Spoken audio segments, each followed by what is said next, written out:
Welcome to the latest face-smashing, suplex-doing, wobble-inducing episode of Nintendo TV News. This week, we're getting our knuckles all bruised up and that with Dead or Alive Dimensions. First though, we're getting all medieval with The Legend of Zelda Ocarina of Time 3D remake.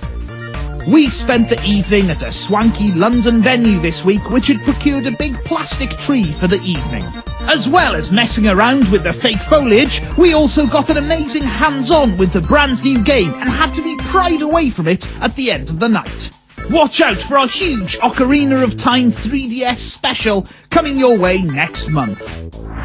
It's been more than 2 months now since the 3DS was unleashed into our lives like a brand newborn baby, full of hope and excitement. Unlike attention-grabbing babies though, the 3DS offers amazing gaming experiences and doesn't ask you to feed it or clean up its poop.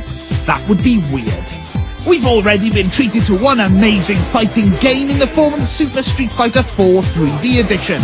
But as my dear old granny used to say, there's only one thing better than a fighting game on the 3DS, and that's 2 fighting games on the 3DS.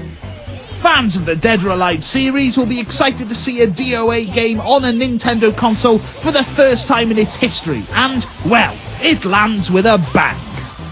Not only do you get the entire roster of Dead or Alive characters that you know and love, but you get them in amazing 3D. We sat down with the man behind the amazing studio that brought us this game, Team Ninja, to find out what it's like developing games for the 3DS. While developing Dead or Alive Dimensions, there was a lot to learn, a really steep learning curve. But we managed to come up with some brand new ideas which really bring out the features of the 3DS, and I think people are going to be really excited about the new game. There's a whole bunch of amazing themed arenas in the game. There's one with some snow in it, one that's electric and that, but the most amazing one of all is the awesome Metroid arena, which features everyone's favourite purple flying dino thing, Ridley. Team Ninja were behind one of our favourite games of 2010, Metroid Other M, and they've created this incredible fighting stage which uses elements from that game.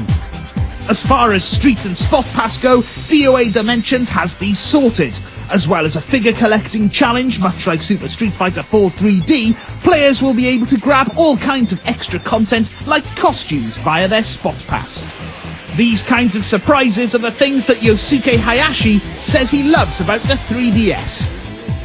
The main function of the 3DS is the surprises you get from looking at the screen, and also the kinds of features you can play with, like Street Pass and Spot Pass. I think developers need to start thinking seriously about these features, as there has to be a profound meaning to developing a game for the 3DS. Just blindly importing a past franchise to the new device is pointless, so it's important to be thought about. You may remember when we interviewed the fella behind Super Street Fighter 4 3D, Yoshinori Ono. We asked Hayashi-san if he saw himself and Ono as rivals. There's not so much rivalry between us. I personally took the game to show to Ono-san, and what we have in common is a wish for more people, as many people as possible, to play fighting games, so there's not much real rivalry there. It's not necessarily the case that producers are always good at the games they produce. In terms of the direction where Super Street Fighter 4 was going, and Dead or Alive, there were similarities and differences. So in that sense, there was not a lot to learn from Street Fighter.